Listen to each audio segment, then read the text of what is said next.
విజయవాడ పశ్చిమ నియోజకవర్గంలో ఎమ్మెల్యే సూచనా చౌదరి ఏర్పాటు చేసిన 2 ఉచిత మొబైల్ మెడికల్ వ్యాన్లను మాజీ ఉపరాష్ట్రపతి వెంకయ్యనాయుడు ప్రారంభించారు.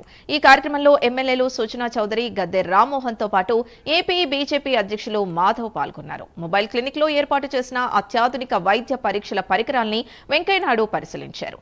ఒక వాహనంలో వైద్యుల కన్సల్టేషన్, ఫార్మసీ ఏర్పాటు, మరొక వాహనంలో రక్త పరీక్షల lab, ECG, 2D echo, x ray పరికరాల ఏర్పాటు చేయగా పేద ప్రజల కోసం మెడికల్ వాహనాలను ఏర్పాటు చేసిన సూచనా చౌదరిని వెంకయ్యనాయుడు అభినందించారు.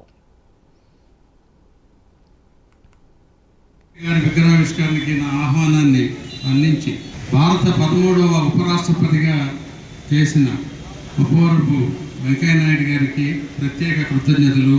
మరియు విశిష్ట అతిథిగా భారతీయ జనతా పార్టీ ఆంధ్రప్రదేశ్ అధ్యక్షులు పివి మాధవ్ గారు, ఎన్నో విషయాలు పంచుకోవడానికి వచ్చిన నా తోటి ఎమ్మెల్యే గద్దె రామ్మోహన్ గారు, మిగిలిన వాళ్ళందరికీ కూడా ధన్యవాదాలు చెబుతూ, ప్రజలు నాకు ఓటు వేయబట్టి నేను ఇక్కడ ఎమ్మెల్యేగా రాబట్టి నాకు ఈ అవకాశం కలిగింది కాబట్టి ఆ ప్రజలందరికీ కూడా నా పేరు పైన నా కృతజ్ఞతలు చెబుతూ, వాజ్పేయి గారి విగ్రహాలు రాష్ట్రం మొత్తం, దేశం మొత్తం ఆవిష్కరిస్తున్నారంటే అది వర్తమాన రాజకీయవేత్తలకి పర్టికులర్గా ఒక ఉదయభాను గారు, ఎన్టీఆర్ జిల్లా ప్రెసిడెంట్ గారు, వర్తమాన రాజకీయాల్లో విలువలు అంటే ఎలా ఉంటాయి అనే దాన్ని ఒకసారి గుర్తు చేయడానికి వాజ్పేయి గారి కనీసం విగ్రహం చూస్తే అన్న గుర్తొస్తున్న ఉద్దేశంతో ఈ కార్యక్రమం మొదలుపెట్టారు.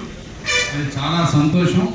అంటే వాజ్పేయి గారు రాజకీయాలు చేసిన విధి విధానాలు 66 సంవత్సరాల రాజకీయాల్లో ఉంటే ఆయనకి ఏంటంటే రాజకీయాలు పార్టీల కంటే దేశమే గొప్పది అనే నిదానాన్ని గట్టిగా నమ్ముకొని 66 సంవత్సరాలు రాజకీయాలు చేసిన మహా